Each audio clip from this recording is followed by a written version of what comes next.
नमस्कार, मैं आपकी बहन आप सबके बीच में कुछ खबरों को लेकर उपस्थित हूँ। तो हमारे चैनल में आप सबका स्वागत है। आज मैं बड़ी खबर के साथ आई हूँ और एक न्यू खबर के साथ आई हूँ और खबर है बिहार के भरत तिवारी के विषय में।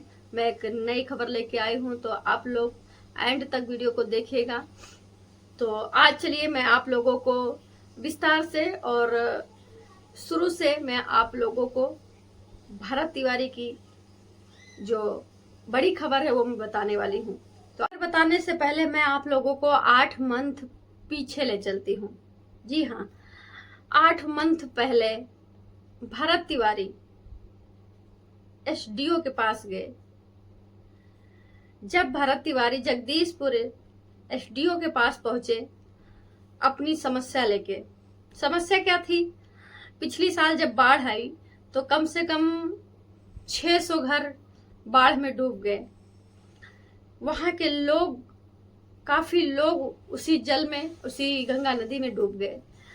काफी लोग घर से बेघर हो गए। करीब 600 घर गंगा नदी में डूब गए और जो बचे उनको भरत तिवारी ने जमुनिया गांव में शिफ्ट करवाया। और इसी बात को लेके भरत तिवारी परेशान रहता था कि यहाँ के लोगों को कहीं अस्थाई रूप में, कहीं अस्थाई जगह पे इन लोगों को रखा जाए। इसी बात को लेके भरत तिवारी जगदीशपुर एसडीओ के पास पहुंचे, जहां पर एसडीओ के द्वारा भरत तिवारी को मारा गया, पीटा गया और भरत तिवारी के ऊपर एसडीओ के द्वारा केस भी दर्ज किया गया। साल 2026 15 जून को पुलिस भरत तिवारी के घर पहुंचती है।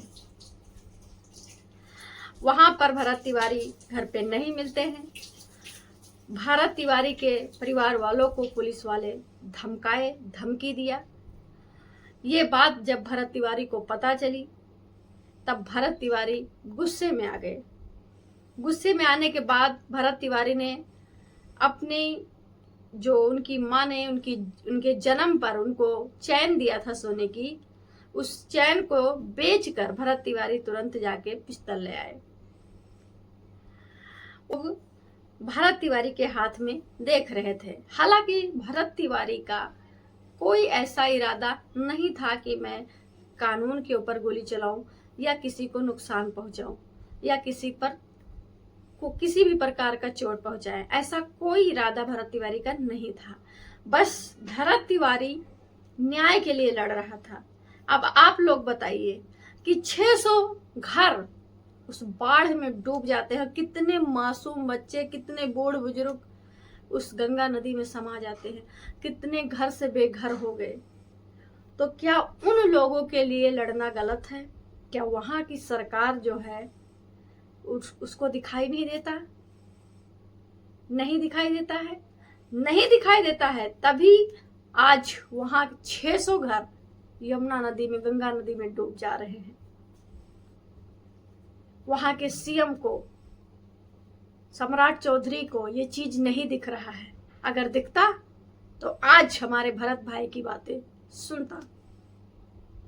आज हमारा भरत भाई उन्हीं 600 परिवार, जो यमुना नदी में समा गया घर, जिन परिवारों का घर, अब जो परिवार यमुना नदी, गंगा नदी के अंदर समा गए, उन्हीं परिवारों से बचे हुए लोगों को हमारा भरत भाई निवेदन कर रहा था जाके जगदीशपुर एसडीओ से कि उन्हें कोई अस्थाई रूप पे, अस्थाई जगह पे रखवाया जाए, ऊंचे स्थान पे रखवाया जाए।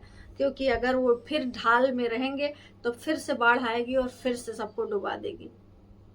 वो चाहते थे कि हमारे गांव में विकास हो, हमारा गांव भी अच्छा हो जाए, अच्छे से बांध बंध जाए, ताकि यमुना नदी का पानी गांव के अंदर हिलने न पाए। इसी बात को लेके भरत तिवारी आए दिन चक्कर काटते रहे, हर किसी के पास जाते रहे, लेकिन उनकी किसी ने नहीं सुना। अब मैं बात करती हूँ उस जगदीशपुर एसडीओ की। जब ये बात अपनी समस्या लेके, लोगों की समस्या लेके, जो 600 परिवार डूब गए यमुना नदी में, उनकी समस्या लेके जब भरत तिवारी जगदीशपुर एसडीओ के पास पहुंचे तो एसडीओ ने उनके साथ बदसलूकी किया, मारपीट किया, बहुत बुरी तरीके से भरत तिवारी को मारा। उसके बाद जून को 15 तारीख को उसने पुलिस भेजी भरत तिवारी के घर पे, और भरत तिवारी घर पे नहीं मिले तो उनके परिवार वालों को धमकाया, डराया। उसके बाद जब ये बात भरत तिवारी को पता चली तो उसने फौरन अपनी लॉकेट बेची और पिस्तौल ले आए और गुस्से में आ गए। गुस्से में आके उन्होंने लाइव चलाया और फिर पुलिस वालों से भिड़ गए। लेकिन भरत तिवारी अपने देश के लिए, अपने क्षेत्र के लिए, अपने गांव के लिए, अपने गांव के सदस्य के लिए, उन 600 घरों के लिए लड़ रहा था जो यमुना नदी में समा गए, और जो बचे उन लोगों के लिए भरत भाई लड़ रहा था। लेकिन क्या हुआ, लड़ते लड़ते शहीद हो गया। आज बेकसूर होके, उसकी कोई गलती नहीं थी। क्या गलती थी भरत तिवारी की? कोई गलती नहीं थी। लेकिन फिर भी पुलिस वालों ने, जब भरत भाई अपनी पिस्तौल फेंक दिया पुलिस वालों के सामने, तब पुलिस वालों ने 3 गोलियां पैरों पर लगातार मारी। उसके बाद गाड़ी में उठा के बैठाया और गाड़ी के अंदर उनके पेट में गोली मार दी।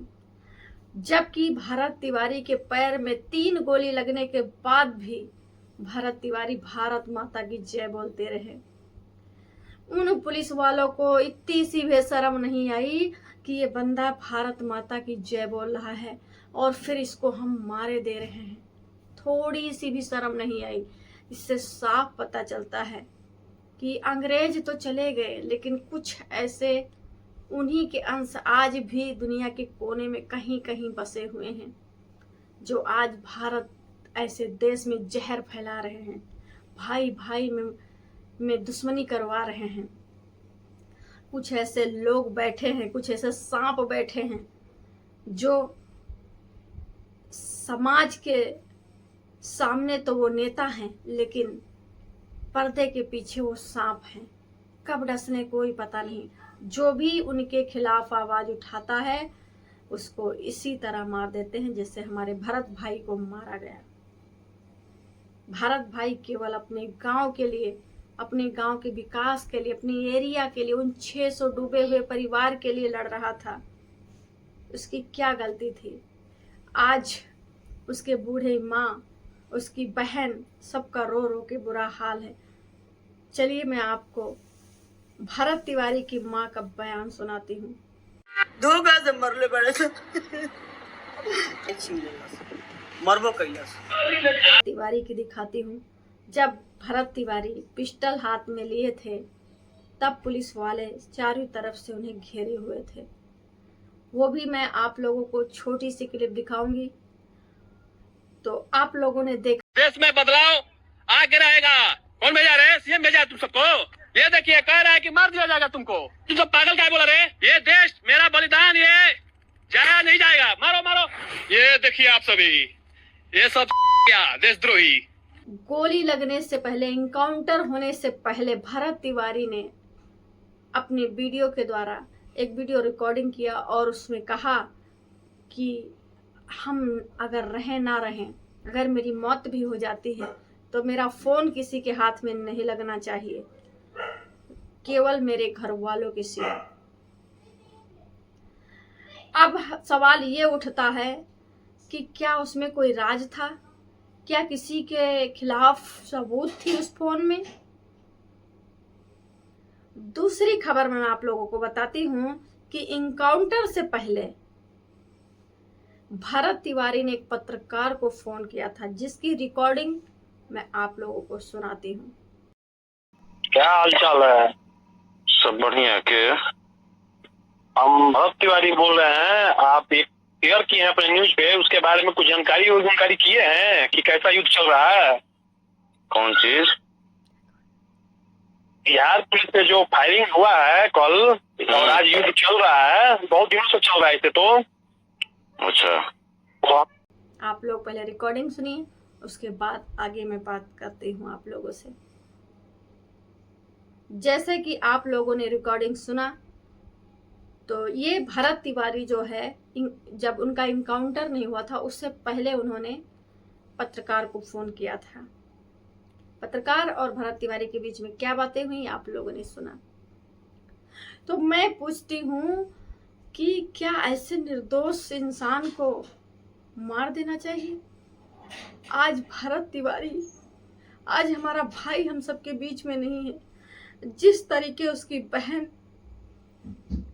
अपने भाई को अस्पताल में लिपट के रो रही थी, उस वीडियो को देख के दिल दहल गया एकदम से कि क्या किसी कोई इंसान अपने देश के लिए, अपने गांव के लिए, अपने परिवार के लिए या अपने लोगों के लिए लड़े या न्याय मांगे या विकास की बात करे या किसी की भलाई का काम करे, तो क्या उसे मार दिया जाए?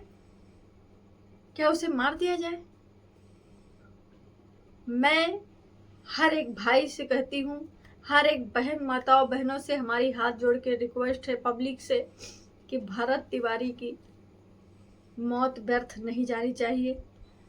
हर एक पब्लिक से रिक्वेस्ट है कि इसकी जांच होनी चाहिए और अगर जो भी अपराधी पाया जाए उसे कड़ी से कड़ी सजा होनी चाहिए, चाहे वो कोई भी हो। भरत तिवारी के घर वालों की मांग है कि सीबीआई जांच बैठाई जाए, तो सीबीआई जांच बिल्कुल बैठाई जाए। उससे पता चलेगा कि कौन दोषी और कौन निर्दोष है। अगर मैं मानती हूँ, चलिए छोटी सी बात, अगर मैंने मान लिया कि भरत तिवारी ने हाथ में बंदूक उठाया तो उसने किसी को नुकसान तो नहीं पहुंचाया। इससे साफ जाहिर पता चलता है कि भरत तिवारी ने केवल हाथ में पिस्तौल उठाई, लेकिन उसका इरादा किसी को चोट पहुंचाने का बिल्कुल नहीं था। गुस्से में उसने पिस्तौल तो उठाई, लेकिन उसका इरादा किसी को मारने या चोट पहुंचाने का बिल्कुल भी नहीं था।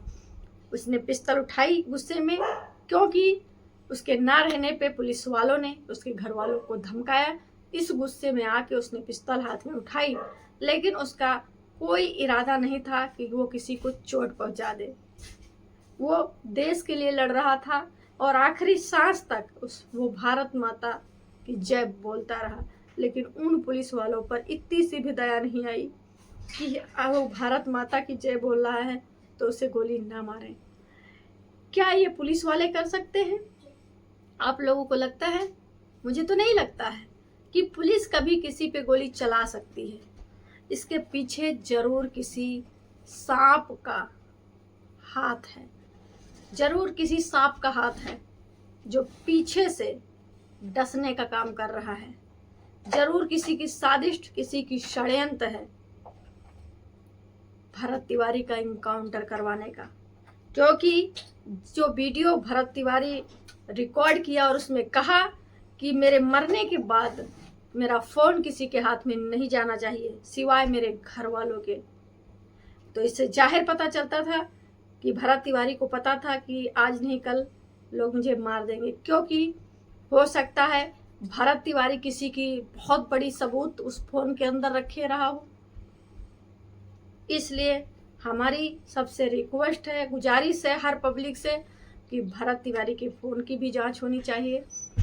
लेकिन हो सकता है कि वहाँ जब इनकाउंटर किया पुलिस वालों ने तो भरत तिवारी का फ़ोन ले लिया हो या सबूत मिटा दिया हो, ये भी तो हो सकता है।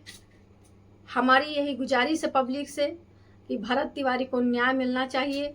उनका जो मृत्यु है वो व्यर्थ नहीं जाना चाहिए, क्योंकि हमारे भरत भाई चंद्रशेखर आज़ाद की तरह लड़ते लड़ते शहीद हो गए।